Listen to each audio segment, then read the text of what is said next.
ഞാൻ രക്ഷിക്കപ്പെട്ടിട്ട് പല കൊല്ലങ്ങളായി. പക്ഷേ പാവത്തിൽ നിന്നും എനിക്ക് പൂർണ്ണമായ ഒരു അതിൽ നിന്ന് ഞാൻ പുറത്തോട്ട് വന്നു എന്ന് പറയാൻ സാധിക്കുന്നില്ല. ചില പാവങ്ങൾ ഇപ്പോഴും എൻ്റെ ജീവിതത്തിലുണ്ട്. ഇതിൽ നിന്ന് ഞാൻ എങ്ങനെ സ്വാതന്ത്ര്യം പ്രാപിക്കും എന്ന് ആ ചോദ്യം ഇന്ന് പല വിശ്വാസികളുടെ ഇടയിലും പല ക്രിസ്ത്യാനികളുടെ ഇടയിലുമുണ്ട്. ഇതിനുള്ള കാരണം എന്താണ് എന്നതിനെക്കുറിച്ചാണ് ഇന്നത്തെ വീഡിയോയിൽ നമ്മൾ കാണാൻ ഉദ്ദേശിക്കുന്നത്.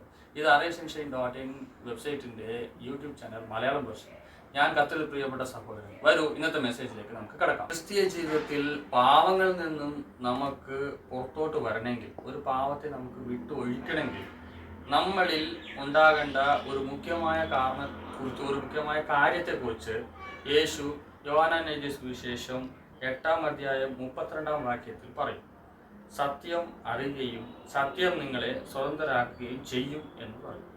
സോ സത്യം അറിയുക എന്ന് നമ്മൾ ചിന്തിക്കുമ്പോൾ ഇന്ന് പലരും പറയുന്നത്, ഞാൻ റെഗുലറായിട്ട് ബൈബിൾ വായിക്കുന്നുണ്ട്, റെഗുലറായിട്ട് ചർച്ചിൽ പോകുന്നുണ്ട്, എല്ലാ മെസ്സേജുകളും ഞാൻ കേൾക്കുന്നുണ്ട്, ഞാൻ പല കൊല്ലങ്ങളായി ഈ ചർച്ചിലിരിക്കുകയാണ്, എനിക്ക് യാതൊരു അങ്ങനെ ഒരു കുറവൊന്നുമില്ല, എന്നാലും ആ പാവങ്ങളിൽ നിന്നും പൂർണ്ണമായ ഒരു വിമോചനം അല്ലെങ്കിൽ പാവം നിന്നും പൂർണ്ണമായ എനിക്കൊരു വിടുതല ഇതുവരെയും കിട്ടിയിട്ടില്ല എന്ന് പറയാൻ സാധിക്കാം. അങ്ങനെ കേൾക്കാൻ നമുക്ക് സാധിക്കും. സോ പാവം നിന്ന് വിടുതല പ്രാപിക്കണമെങ്കിൽ യേശു പറയുന്ന ഒരു മുഖ്യമായ കാര്യമുണ്ട്. നിങ്ങൾ സത്യം അറിയുകയും എന്ന്. സോ സത്യം അറിയുക എന്ന് വെച്ചാൽ എന്താണ്? സത്യം അറിയുക എന്ന് പറയുമ്പോൾ യേശു മറ്റൊരു സ്ഥലത്ത് നമ്മൾ വായിക്കുമ്പോൾ ഞാൻ തന്നെ വഴിയും സത്യവും ജീവനുമാകുന്നു എന്ന് പറയും. സോ യേശു തന്നെ ആ സത്യമാകും.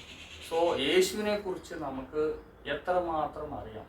യേശുവിൻ്റെ ജീവിതവുമായി നമ്മൾ താരതമ്യം ചെയ്ത് നോക്കുമ്പോൾ നമ്മുടെ ജീവിതം എത്രമാത്രം വാല്യുബിളായി ഉണ്ട്. യേശുവിൻ്റെ ജീവിതത്തെക്കുറിച്ച് പറയുമ്പോൾ യേശുവിൻ്റെ ജീവിതത്തിൽ എവിടെയും സത്യത്തിന് വിരോധമായി അല്ലെങ്കിൽ സത്യത്തിന് ഇല്ലാത്ത ഒരു ഫാൾസ് ആയിട്ടുള്ള ഒരു പ്രോഫസിയോ അല്ലെങ്കിൽ ഫാൾസ് ആയിട്ടുള്ള ഒരു കാര്യങ്ങളോ ചെയ്തതായി നമ്മൾ കാണാൻ സാധിക്കില്ല. എല്ലാം തന്നെ സത്യമായിരുന്നു. സത്യം പുള്ളിനെ സത്യമായിരുന്നു, സത്യമായി ജീവിച്ചു. വചനം എങ്ങനെ പറഞ്ഞിരുന്നോ, പുള്ളിനെ കുറിച്ചുള്ള പ്രോഫസി എങ്ങനെ ഉണ്ടായിരുന്നു, അതുപോലെ തന്നെ ജീവിച്ചു. പക്ഷേ നമ്മളുടെ ജീവിതത്തിൽ പലപ്പോഴും നമ്മൾക്ക് വരുന്ന ഒരു പ്രോബ്ലം എന്താണെന്ന് ചോദിച്ചാൽ, നമ്മൾ സത്യം കേൾക്കുന്നുണ്ട്, പക്ഷേ സത്യം വായിക്കുന്നുണ്ട്, കേൾക്കുന്നുണ്ട്, പക്ഷെ അതൻ പ്രകാരം ജീവിക്കുന്നുണ്ടോ എന്ന് ചോദിച്ചാൽ ഇല്ല. പലപ്പോഴും നമ്മൾ വിചാരിക്കുന്നത് ഈ സത്യങ്ങളൊക്കെ നമ്മളെ കൊണ്ട് ഫോളോ ചെയ്യാൻ സാധിക്കുകയില്ല. ഇതിന് നമ്മൾ ഒരു എക്സാമ്പിൾ എടുക്കുകയാണെങ്കിൽ, നമ്മുടെ ജീവിതത്തിൽ ഇപ്പോൾ ഓരോ ദിവസവും നമുക്ക് നോണ പറയാതെ ജീവിക്കാൻ സാധിക്കുമോ എന്ന് ചോദിച്ചാൽ അത് ഒരു കഴിയുന്ന കാര്യമേ അല്ല. ഇന്നത്തെ ജീവിതത്തിൽ അല്ലെങ്കിൽ ഇന്നത്തെ കാലത്തിൽ എത്ര ഒരു നല്ല വിശ്വാസി ആയാലും നല്ലൊരു ബിലീവർ ആയാലും നോണ പറയാതെ ജീവിക്കുക എന്ന് പറയുന്നത് വലിയൊരു ചാലഞ്ചിങ് ആയിട്ടുള്ള ഒരു കാര്യമാണ്. പക്ഷേ നമ്മൾ വചനത്തിൽ വായിക്കുമ്പോൾ നുണയുടെ അപ്പനാണ് പിശാച് എന്ന് വായിക്കുന്നു. സോ നുണ പറയുന്നവരുടെ അപ്പനാണ് പിശാച് എന്ന് പറഞ്ഞാൽ, അപ്പോൾ നമ്മളുടെ ടോട്ടൽ ഇത് തന്നെ ചേഞ്ച് ആകുക. നമ്മൾ വിശ്വാസി തന്നെയാണ്, നമ്മൾ ചർച്ചയിൽ പോകുന്നു, എല്ലാം ചെയ്യുന്നു, പക്ഷെ നമ്മളുടെ ജീവിതത്തിൽ നമ്മുടെ വായിൽ ആ നുണ എന്ന് ഉള്ള കാര്യം വരുമ്പോൾ നമ്മൾ ഓട്ടോമാറ്റിക്കായിട്ട് പിശാചിൻ്റെ മക്കളായി മാറുകയാണ് എന്നത് കാണാൻ സാധിക്കും. ഒരു എക്സാമ്പിളാണിത്. ഇതുപോലെ പല പാവങ്ങളും, ചെറിയത് മുതൽ വലിയത് വരെ പല പാവങ്ങളും നമ്മൾ കുടുങ്ങിക്കിടക്കുകയാണ്. സോ കുടുങ്ങിക്കിടക്കാനുള്ള കാരണം എന്താണെന്ന് ചോദിച്ചാൽ, ആ സത്യം നമ്മുടെ ഉള്ളിലേക്ക് പോയിട്ടില്ല, പുറത്ത് തന്നെ നിൽക്കുകയാണ്. നമുക്ക് വചനത്തെക്കുറിച്ച് അറിയാം, വചനം വായിക്കും, എല്ലാം അറിയും, പക്ഷെ പ്രാക്ടിക്കലായി അത് ഫോളോ ചെയ്യാൻ നമുക്ക് സാധിക്കുന്നില്ല. അതിനെ നമ്മൾ ശ്രമിക്കുന്നില്ല എന്ന് തന്നെ പറയാം. സോ വചനം വായിക്കും, വചനം വായിച്ചത് ഉള്ളിലേക്ക് നമ്മൾ എടുക്കുകയും ആ വചനപ്രകാരം ജീവിക്കാൻ നമ്മൾ അതിനു വേണ്ടി നമ്മൾ ഓടുമ്പോൾ ദൈവം അതിനാവശ്യമായ കൃപ നമുക്ക് ദൈവം തരികയും ചെയ്യും, അതിനുള്ള ബലവും തരും. പിന്നെ ഒരു കാര്യം എന്താണെന്ന് ചോദിച്ചാൽ, സത്യം നമ്മൾ അറിഞ്ഞ് അതിന് പ്രകാരം ജീവിക്കാൻ നമ്മൾ ഓടുമ്പോൾ പരിശുദ്ധാത്മാവ് അതിന് നമ്മൾക്ക് സഹായിക്കുന്നു. ഉള്ളിൽ നിന്നും ആ വചനങ്ങൾ മൂലം നമ്മളോട് സംസാരിച്ച് ഒരു പർട്ടിക്കുലർ പാവത്തിലേക്ക് നമ്മൾ നീങ്ങിക്കൊണ്ടിരിക്കുമ്പോൾ ഈ കാര്യം ദൈവത്തിന് വിരോധമാണ് അല്ലെങ്കിൽ വചനപ്രകാരം ഇതൊരു തെറ്റാണ് എന്ന് ഉള്ളിൽ നിന്നും കേൾക്കുന്ന ഒരു ശബ്ദം നമുക്ക് കേൾക്കാൻ സാധിക്കും. സോ അതാണ് സത്യത്തിൽ നിന്നും നമുക്ക് കിട്ടുന്ന ഒരു വിടുതല.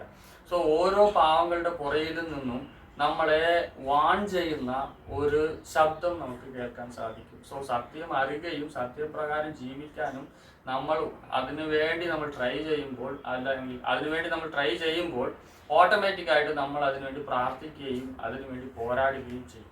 സോ അങ്ങനെ പോരാടുന്ന നേരത്തിൽ പരിശുദ്ധാത്മാവ് നമുക്ക് ഹെൽപ്പ് ചെയ്യും. ആ പാപത്തിൽ നിന്നും പൂർണ്ണമായി വിടുതല പ്രാപിക്കാനും സാധിക്കും. പാപത്തിൽ നിന്ന് വിടുതല പ്രാപിക്കുക എന്ന് പറയുന്നത് ഒറ്റ ദിവസം കൊണ്ട് നടക്കുന്ന സംഭവമല്ല. അത് സ്റ്റെപ്പായിട്ടാണ് നടക്കുന്നത്. ഇപ്പോൾ ഞാൻ പറഞ്ഞ കാര്യം ആദ്യത്തെ സ്റ്റെപ്പ് എന്ന് കൊള്ളുക. സോ അതിൽ നിന്ന് ഓരോ ദിവസവും നമ്മൾ വളർന്നു വരുമ്പോൾ ഒരു ഘട്ടത്തിൽ നമ്മൾ പൂർണ്ണമായും ആ പാപത്തിൽ നിന്ന് വിടുതല പ്രാപിച്ചിരിക്കും. സോ അങ്ങനെ വിടുതല പ്രാപിച്ച് ഓരോ ദിവസവും വളർന്നു വരുമ്പോഴാണ് നമ്മൾ യേശുവിനെ പോലെ അല്ലെങ്കിൽ യേശുവിനെ ഒത്ത വളർച്ച നമ്മളിൽ പ്രാപിക്കാൻ സാധിക്കുന്നത്.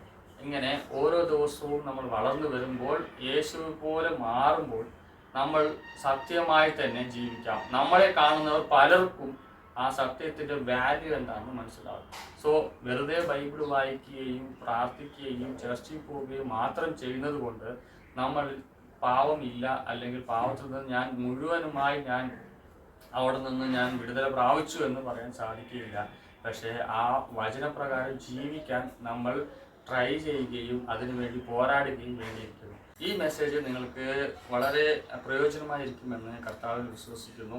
ഇത് നിങ്ങൾ അറിയാവുന്ന എല്ലാവർക്കും തന്നെ ഷെയർ ചെയ്യാവുന്നതാണ്. arraysion.in എന്നുള്ള ഈ ചാനലിൻ്റെ സബ്സ്ക്രിപ്ഷൻ ഉണ്ട്. സോ എല്ലാവരും തന്നെ സബ്സ്ക്രിപ്ഷൻ ചെയ്യാം, ലൈക്ക് കൊടുക്കുക.